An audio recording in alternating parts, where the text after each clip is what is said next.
আজকে অনেক দিন পরে একটা ভিডিও ছাড়বো। এই গাড়িটা মাথা ভাঙার থেকে আসছে। এই গাড়িটার কাজটা হলো ব্রেকের কাজ। তো আজকে এমন একটা জিনিস দেখাবো যে খুব কম লোকরাই করছে এই কাজটা। তো আমরা সব খুলে নিছি, পরিষ্কারও করছি। তো গাড়িটা কোথাকার সেটাও দেখাই। গাড়িটা আমাদের কুচবিহার মাথা ভাঙার থেকে আরও 15-16 কিলোমিটার ভিতরে শিবপুর বলে একটা জায়গা আছে, তো ওইখান থেকে আসছে। তো ব্রেকটা লক হয়ে যেত, তো কেন লক হয় সেটাই দেখাবো আর কি। তো আমাদের এই যে মাস্টার সিলিন্ডার, তো এইটা খারাপ হলে পরে সবাই এটা পাল্টা ফেলায়। তো আমি এটাকে পরিষ্কার করে রাখছি। তো এটার দাম রয়্যাল এনফিল্ডের 1600 টাকার আশপাশে। তো এইটার ভিতরে যে একটা কিট হয়, এটা অনেকেই জানে না যে এটার ভিতরে কিটটাও পাওয়া যায়। তো কিটটা হলো এই যে এইটা 300 টাকা দাম। যেমন উপরেরও পাওয়া যায় তেমন নিচেরও পাওয়া যায়, কিন্তু মানুষ কটা টাকা কমিশনের জন্য এই যে এই কিটটা এটা পুরাটাই লাগায় দেয়। তো আমি এটা রিপেয়ার করব, আর রিপেয়ারটা করলাম বা পরিষ্কার করে রাখছি, দেখাবো কীভাবে রিপেয়ারটা হয়। তো আমি এটাকে পরিষ্কার করলাম এইভাবে, একদম পরিষ্কার হয়ে গেল। তো দেখা যাচ্ছে এটার মধ্যে কার্বন পড়ে অনেক, একদম কাপড় দিয়ে মুছে করে দিলাম। আমাদের এটা পরিষ্কার একদম ঝকঝকা হয়ে গেছে, চকচকা। তো এটা নিয়ে যারা আমাদের গ্যারেজ ভাইরা কাজ করে তারা জানে যে এটা ভিতরে থাকে। এটাকে বের করার একটা আমি রেঞ্জ বানাইছি, দেখে এই যে এইভাবে জানে, এটা সবাই জানে যে এটা বেয়ারিং খোলার কুলার। তো যখনই আমি এটাকে টাইট দিই, দেখাই টাইটটা কীভাবে দিই। এইভাবে যখনই টাইট দিই, এই যে ফাঁকা হয়ে গেল ভিতরে, তো এটা এখানে লক হয়ে গেল। এই যে এটা এখানে লক হয়ে গেল। এবার ভিতর থেকে টাইনা বের করা যায়। তো এটা আমি বানাইছি একটা, তো এটা নিয়ে কোনো অসুবিধা হয় না। আর নাই তারা তো স্ক্রুড্রাইভার দিয়ে বের করে, তাদের স্ক্রুড্রাইভার দিয়ে কাজ হয়ে যায়। এখন চলে যাব মূল কাজে। ওপেন করে নিচ্ছি। যা আছে আমার সাথে যোগাযোগ হবে না, সব সমস্যার সমাধান করে দেব। যত খারাপ ব্রেক হোক, এগুলো অরিজিনালি পাওয়া যায়। রাবারটাই খুঁজতে আছে, দিলাম। ওয়াশারটা আগে হবে, ওয়াশারটা এই যে আমাদের এটা হলো রেডি। এবার যখনই আপনার গ্রিজ সাথেই দিয়ে দেয়, এই গ্রিজটাই দিতে হবে। আমি কিন্তু এর আগের ভিডিওতেও বলে দিয়েছিলাম, এই গ্রিজটাই দিতে হবে।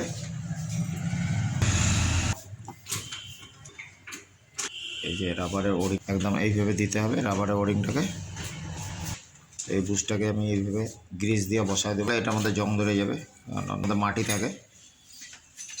এই যে এইভাবে দেখে দিয়ে দিলাম। আর একটু করতে হবে কাজটাকে একদম, এই যে এইভাবে ফ্রিভাবে বসবে, কোনো অসুবিধা হবে না।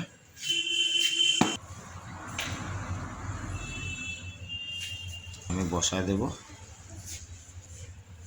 মাস্টার সিলিন্ডারের পিস্টন।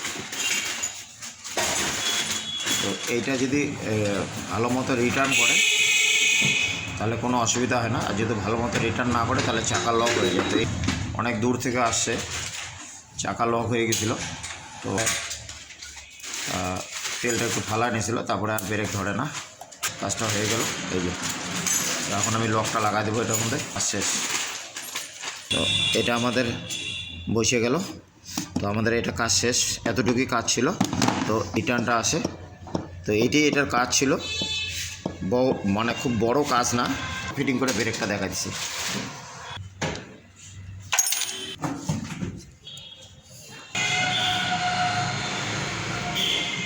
তো আমাদের এটা পেয়ে গেল। এখন দেখি, হ্যাঁ ফিটিং হয়ে গেল, একদম বোঝা যাবে। এই যে ফিটিংটা হয়ে গেল। আমি এখন এটাকে সব কিছু লাগাই দেবো। ব্রেকের কম্প্রেসারটা দেখাই। হ্যাঁ রাবার থাকে, তো এটাকে সেফটি রাখার জন্য। তো আমি তো পাইলাম না রাবার, তো আমি এইটা দিলাম এখানটা একটা, যাতে। তো আমি এটাকে সেফটি রাখার জন্য এখানে এটা লাগা দিলাম, ক্যাপটা আমি এখানে দিলাম। আর এইটাকে আমি এখানে একটা সেফটি হিসাবে দেবো আপ ডাউন করার জন্য, যাতে বাইরে থেকে হাওয়া বাতাসটা এদিকে না ঢোকে, মানে ধুলাটা আর কি।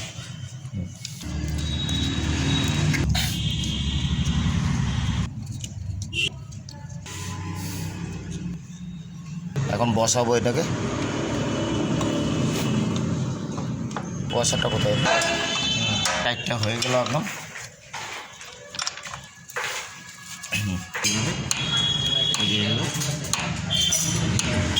তো আশা করি খারাপ লাগবে না। তো কাজটা করি। কাজ হয়ে গেছে, তো আমি ফাইনাল যখন হবে তখন দেখাবো। তো আমরা এখন প্রেশারটা আনি, আগে তেলটা দিছি, তেল দেওয়া হয়ে গেছে এখানে। তো আমি এখন প্রেশারটা আনার চেষ্টা করতেছি।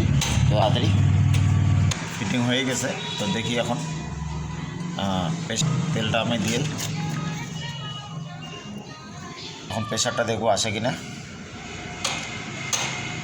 এসে গেছে আমাদের। তো আমি এই যে প্রেশার এসে গেছে। তো আমি এখন দেখাবো এটা প্রেশারটা কীভাবে হইল। আমরা ওই দিক দিয়ে তেল ছাড়ছিলাম ক্যালিপারে, ওখানে সব স্প্রিং সব লাগাই দেবো যেটাকে, কারণ করলে পরে স্প্রিংগুলো এখন লম্বা হয়ে যায়। সেদিকে স্প্রিংটাও লাগাই দিচ্ছি। এই যে স্প্রিং, তো আমাদের এই যে ফাঁকাটা যখনই ব্রেক মারবে তো এটা সেম হয়ে যাবে। যত ব্রেক শু খাইতে থাকবে তত ওই পিনটা আগাইতে থাকবে। তো এটা কোনো অসুবিধা হবে না।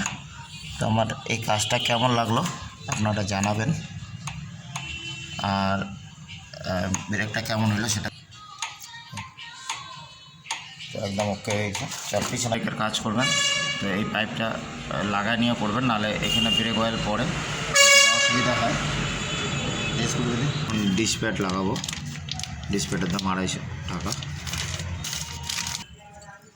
আর এটা এখন আমরা এটা লাগাই দিলাম, পিনটা লাগাই বসে।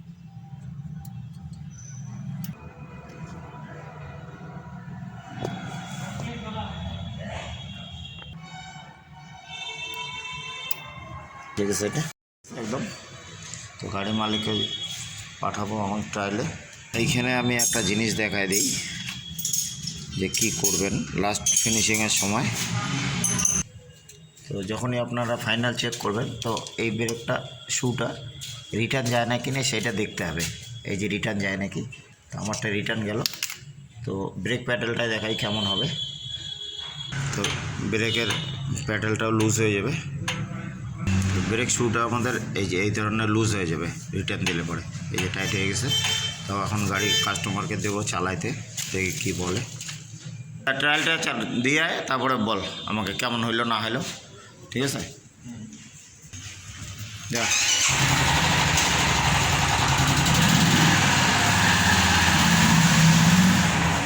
তো আমাদের গাড়িটা ট্রায়াল দিতে গেল, দেখি আসে কি রিভিউ দেয়। তো চলে আসছে, দেখি কি বলে। বল ঠিক আছে। এত কম পয়সা করে দিলাম, ভালো লাগলো না?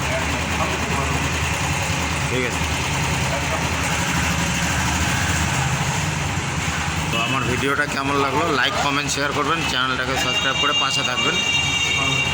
ভালো হয়েছে? ঠিক আছে। এখন চলে গেল, টাকা পয়সা নেওয়া হয়ে গেছে।